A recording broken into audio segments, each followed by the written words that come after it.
If you have a problem, find a solution, fix that problem, put it behind you. You don't need a committee. You don't need 17 different vendors as part of an RFP. Find a problem, find a solution, and move forward. If you start selling me roses and unicorns and fluffy rainbows and clouds, forget it. I'm just gonna call you on your shit right away.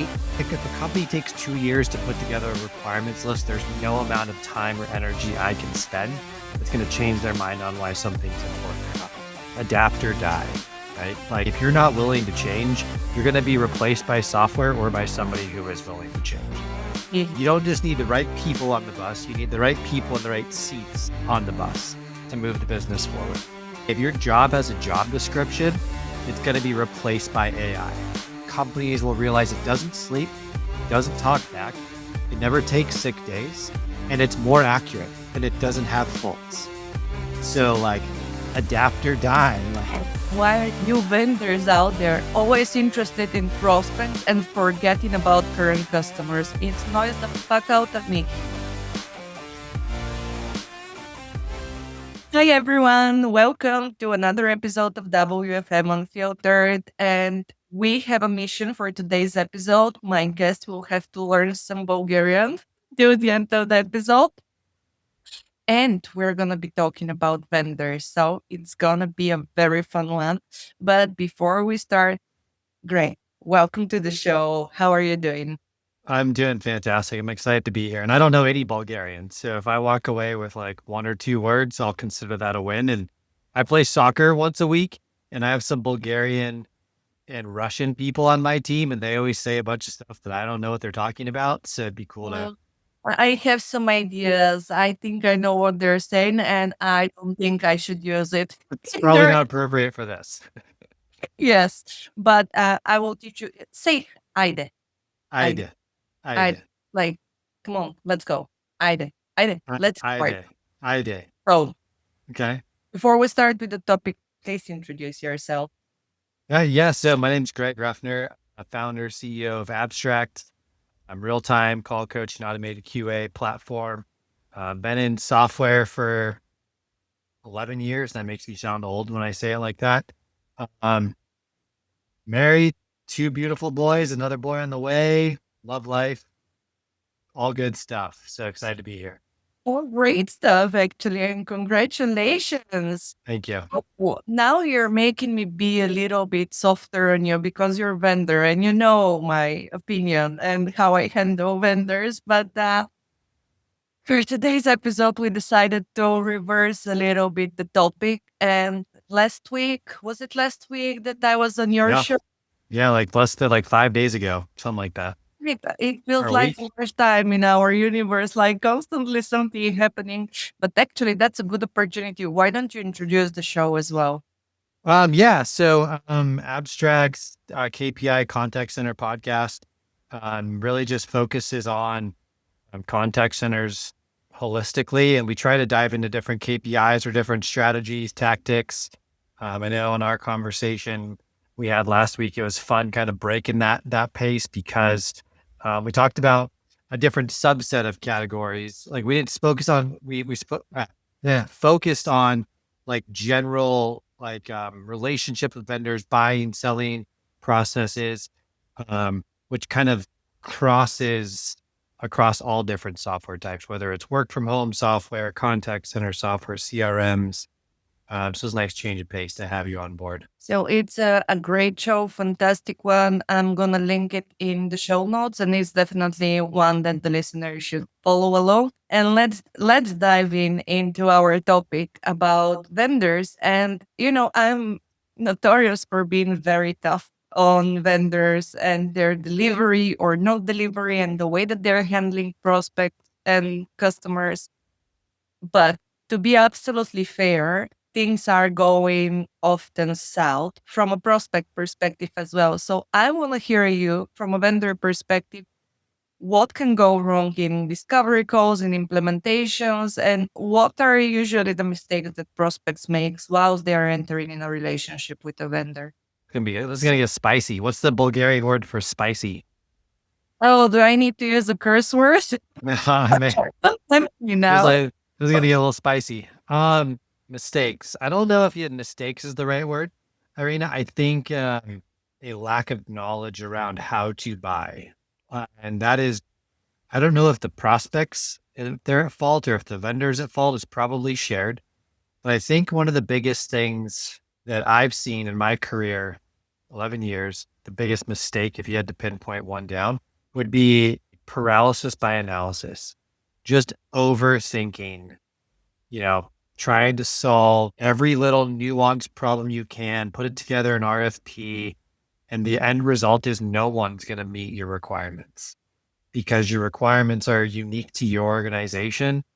And you're like when folks look at a platform that's supposed to solve every single one of their 600 problems listed on their RFP, like they're going to be disappointed because either A, the vendor's going to lie to them about what they can do. B, the vendor's not going to lie, but they don't have it. They're going to build it if they win the RFP.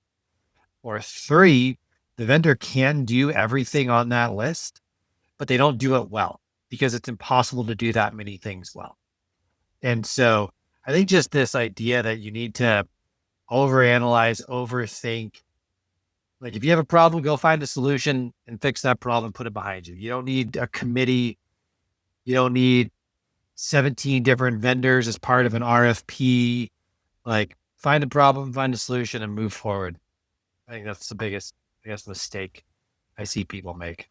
I love that. And I fully agree on this one. And usually I have also seen it in a way that, let's say the contract is already made, but for some reason the customer is unhappy. They decided that the solution is not fit for purpose, and they start hanging on to every single little thing that this tool is not supporting, which was never a requirement to start off with. But let's try to dig into this one because it is very, very important.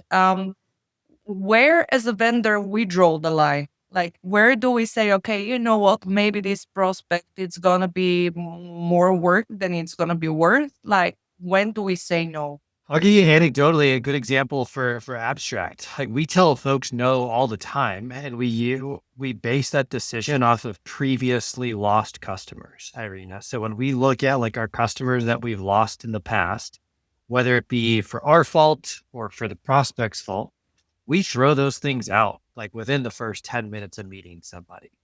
Like, hey, Irina, I want to get to know you. I'm going to share some things. I'm going to ask you a couple questions. And based upon the answers to that, like we're going to be able to figure out if we're a good fit or not. I'm going to tell you if we're not a good fit. And I think what's fascinating is folks don't expect that. They don't expect to be told by a salesperson that like they can't give them their money.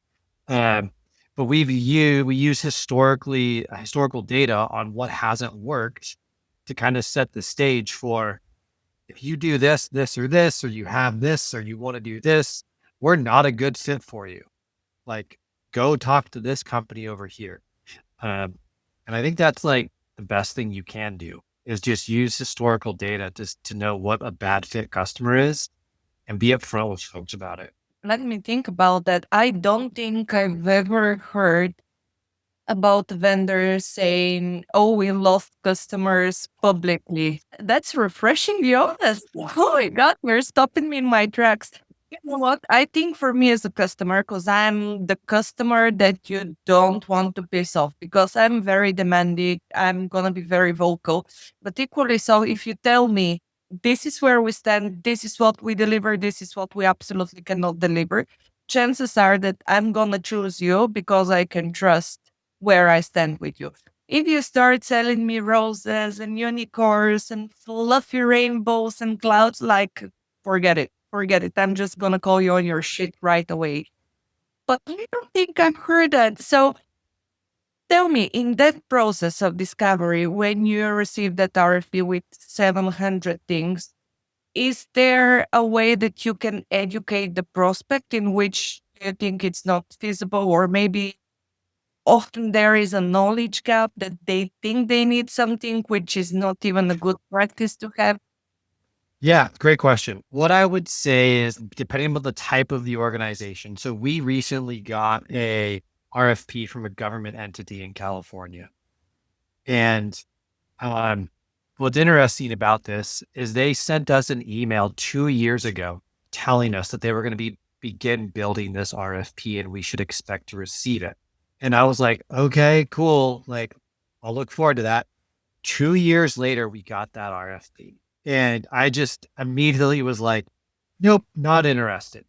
Because if a company takes 2 years to put together a requirements list, there's no amount of time or energy I can spend that's going to change their mind on why something's important or not.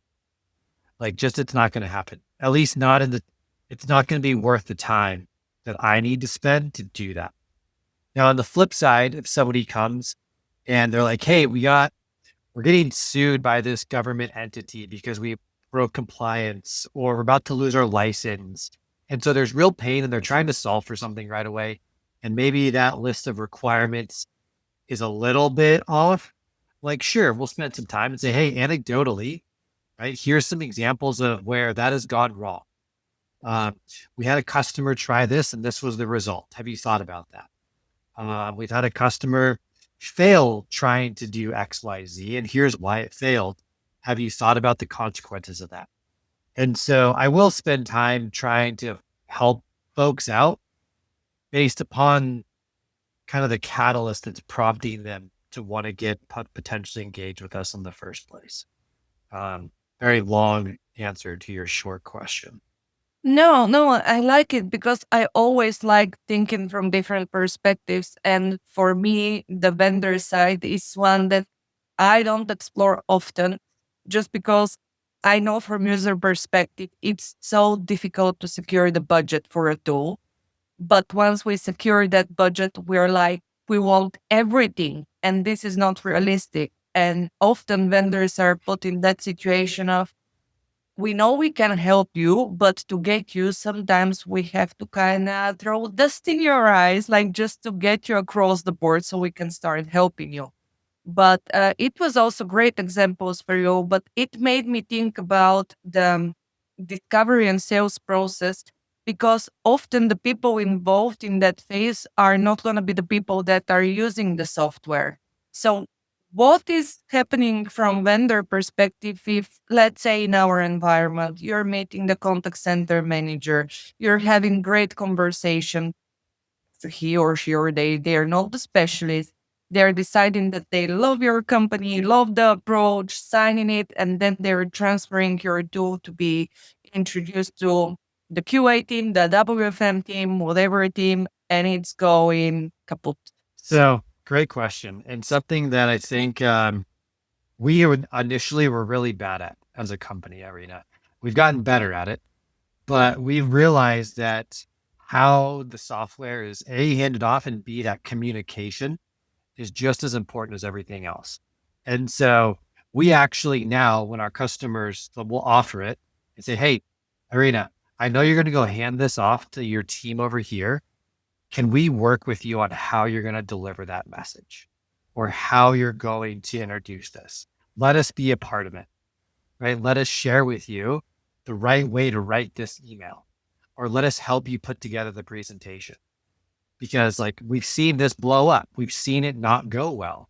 And so let us help you with that. And when our customers allow us to collaborate on that project, it goes really, really well. Sometimes they do it on their own, it goes really, really well. Sometimes they do it on their own and it goes horribly. And then they come back to us and they're like, hey, can we take you up on that to try to fix this? And they'll say, yes, of course. But I think from a vendor's perspective, you never stop selling. So whether like you don't stop selling the moment the contract's signed, now you're selling frontline manager A, user B on why they should continue to use the product and the platform all the time. And so like that's customer success's job to keep selling and keep kind of momentum once the contract's been signed. Interesting. So, what happens in your world once you're introduced to people that not necessarily have the knowledge, expertise, or will be able to handle the tool in a good way? So, to give you an example from my side, I have been in situations where I'm training people and it's very clear they're not for this role, but they've been put on this role for whatever reason. they're comfortable with their process because it's manual, because it doesn't require a certain logic, which is not going to be the case with a sophisticated system. But I need to train them. I need to sell them the idea that actually this is going to be optimizing their work. It's going to be helpful. And I'm facing the wall. It's like not happening. Like it's not working. Thank you, but no. What's happening in your head then? So the blunt side of me, the my dad and me would say, adapt or die, right? Like, hey, if you're not willing to change, you're going to be replaced by software or by somebody who is willing to change. Mhm. And so, Mr. and Mrs. Frontline Manager, like, if you're not willing to change, I'm going to find something or someone that is willing to. Um, in a lot of industries, there's a level of complacency or comfort that has resulted in people not being forced to change and organizations not being forced to change or adapt. And with the introduction of AI and the pace at which it's evolved, there's now a lot of companies that are playing catch up. And I think a lot of folks are coming to the realization that they're probably going to be out of a job real fast if they can't adapt and change. And so I think from a vendor's perspective, I mean, it sucks to say, Irina, but like we've had hard conversations with like a VP or a director level and say, hey, like this person over here, they're hurting your business. And I know we've had an influence in getting that person removed from that team. We're not just selling a platform, we're selling a solution. And this person is hindering your ability as an organization to move forward. Here's why. And so, yeah, like, as a vendor, be like, hey, I can lead you to water, whether it's your choice, whether you want to drink it or not. But there's just a certain level of complacency and comfort that I think people get into that creates resistance. And that resistance is going to get overcome by software. Like you're going to be out of a job if you're not willing to adapt. I think this one is potentially a huge cultural difference and different in markets because in Europe, we are very employee driven. And I keep on saying that in the majority of our recordings. So I've often been in a situation, including when I became manager, I knew because I was coming out of this team, became a manager, and I knew exactly who is doing what and how and who is not doing anything. And there was very apparently people that were just not fit for this team. They didn't have interest, they couldn't do the job, and it was not a fit on both ends. But they were comfortable there because they were getting a salary and they were a part of this company for 10 plus years, right? So at the moment I started opening the conversation is, hey, my team is not healthy. I speak with this person. They don't want to change. They don't want to adapt. They don't want to learn. Then it's a hard message to sell up the ladder because then I'm basically saying, yeah, you kind of kept this person for 10 years and the person, I mean, it's better not to be a part of that company. But also, we can't just let go of people, which would be the difference with the US, I imagine. If you're saying, you're not delivering, the door is right there. We can't do that. And most of the management teams will be like, who are you to tell me, been here in doings that this person who is in the company 10 years is doing nothing? So how do you cope with that cultural difference? Oh, so many thoughts. So many opinions on that. It's a shitty spot to be on. I know. I've been there so many times. So one of my favorite books is called From Good to Great. Somewhere behind me. And it talks about like you don't just need the right people on the bus, you need the right people in the right seats on the bus to move the business forward. And here in the United States, you can't like sure we have kind of at will employment, which allows you to literally fire anybody for any time you want. But it's easier if you have data to back it up and proof points, right?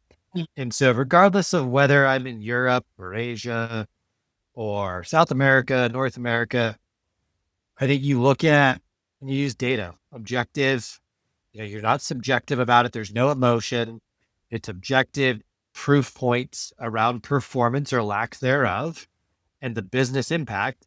And you almost go and build a mini ROI case. Like, here's why this person no longer deserves to be here. Or, hey, this person's great as a person. We like their character.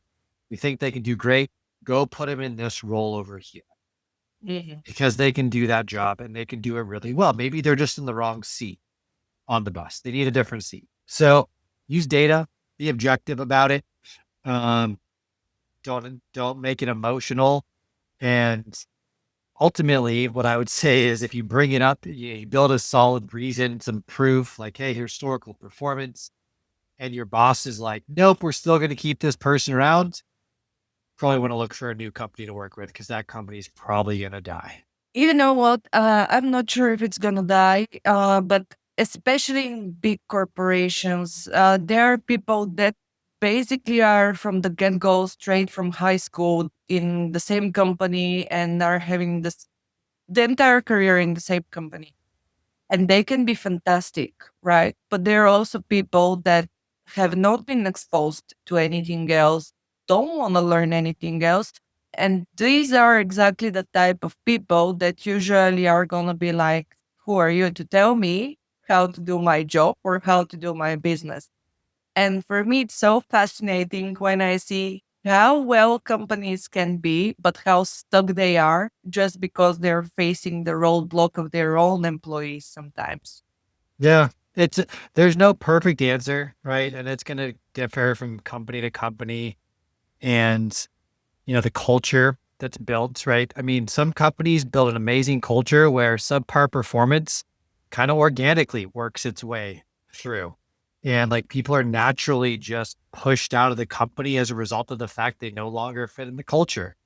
So I think it's a complicated answer, but ultimately, like you look at the rate at which things are changing, right? Like Mhm. Elon Musk just introduced Grok 4 that scored 16% on the AI test. Last time it took it a year ago, it scored 8%. So it's doubled in intellect in the past year. Imagine like, I think one of my quotes from a podcaster that I was listening to, he said, hey, if your job has a job description, it's going to be replaced by AI. Mhm. And I think, again, if you're not willing to learn it and you're not willing to change, you're going to be replaced by it because companies will realize it doesn't sleep, it doesn't talk back, it never takes sick days, and it's more accurate and it doesn't have faults. And so, like, adapt or die. Like, I think this is where your sales process starts to break with certain people because it scares them to a point when they're saying, why do I open the door for my own replacement? That's how a lot of people are translating AI, and not only AI, like traditional technology that has no AI, it's just purely automation of processes. They're thinking, okay, I know my job is copy pasting stuff, manually listening to calls, and then just scoring on my survey or whatever questionnaire out there. But if I introduce that to when I say, oh, it's really good, it helps me optimize 90% of my work, I know that the next steps would be somebody saying, well, why the heck am I paying you a full salary if 90% of your work is being optimized? And I think this is where the conversation should be with the higher management of this person shouldn't be doing stupid stuff. They should be doing the complicated analysis, whatever they're doing, but not the stupid stuff that can be automated. That's where it all goes out. And this was my next question or the situationship is when we have people that are just resistant to change, but they're the ones that are providing the feedback about the tool to the higher management. Because for me, it happens all the time. We're dealing with end users, and these end users cannot adopt, do not want to adopt, don't want to talk to you, don't find the time to talk to you, and find every single little reason to trash talk the solution in front of the CEO, contact center manager, whatever manager you're dealing with. so something I learned early on in my sales career was you never are selling a person or persons, you're selling an account. Irina, if I was selling software to you, right, and Mhm. you were my prospect, Mhm. I would want to make sure I multi-thread as much as possible. I want 8 or 9 contacts at your company bought it to this and multiple different levels. I just don't want you to buy it. I want your company to buy it. And that often means that I'm pushing to meet your CEO. I'm pushing to meet your CFO. I'm pushing to meet every VP and director that makes sense. So that when the time comes that we do get that person who is our dissenter, detractor from implementation, we can go back and be like, hey, like this is an isolated event, right? Like everything else is going really well. You have this over here happening, but that way we have like the account bought it, not a person bought it to the platform. And I think, again, going back to you never done selling, right? Our job, our customer success team's job is to create spider webs, tentacles into the company and make sure more people know about it. Make sure more people are getting value out of it. Because that's the only way you can overcome that detractor who feels like their job is being threatened by our software. Yeah. Oh, what a great answer. I never thought about spider web as such, but it's a great one. And we are approaching about time, but before we wrap up, I want to ask you the question, which is instigating my hatred often to vendors, asking or looking for an answer on the question, why are you guys, you vendors out there, always interested in prospects and forgetting about current customers? It's annoys the fuck out of me. People are paying you money, and at some point you're starting to look and go after the new one, the thing that's not certain, and completely forgetting about the people that do pay you and are loyal. I think that's a huge mistake. First off, I can't speak for other companies because our customers are our number one priority. Like I'll move a prospect meeting if a customer wants to meet. Because like customers are your lifeblood. And so a lot of our new customers are a result of the work that our previous customers, have done with us. The case studies, the references. Like I think it's a huge mistake to not place your customers as priority. I think for bigger companies, like a customer becomes a number on an Excel spreadsheet. For a smaller company that actually like is impacted by a customer leaving, like it's a lot easier to make that cultural or like that identity of customer first as part of your culture, DNA. Yeah, but I can't speak for other companies that treat their customers like shit. I think it's a mistake. Thank you for that. Any last words, any last advice, things that people, prospects, customers, users should be aware of? Jocko Willing, Extreme Ownership, one of my favorite books, right? Like regardless of whether you're on the vendor or the prospect side, just take ownership. Don't point fingers. Don't play the blame game. Take ownership, because when you take ownership, it allows you to fix it. Great one. Thank you, Greg, so much for being a part of the podcast, Pleasure. and looking forward to all of the feedback, but you're always welcome. And for everyone else, please subscribe for the show, follow along. And if you have any questions for Greg, follow him, follow Abstract, and get in touch. Bye, everyone. Till next time. Thanks, Thanks for joining us today. I'm your host, Irina Mateva, founder of WFM, where we believe that every business and its people are unique and deserve the right solution to their challenges. If you need support with workforce management, we're just a message away. Get in touch at irina@rightwfm.com or info@rightwfm.com. If you like the content and would like to support the show, please subscribe to WFM Unfiltered on your favorite podcast platform, leave a review, and follow me on LinkedIn. You can also show some love to our great sponsors. For more information about them, check out the episode notes. This is your place for real WFM, so to suggest guests or topics, get in touch at irina@rightwfm.com. See ya!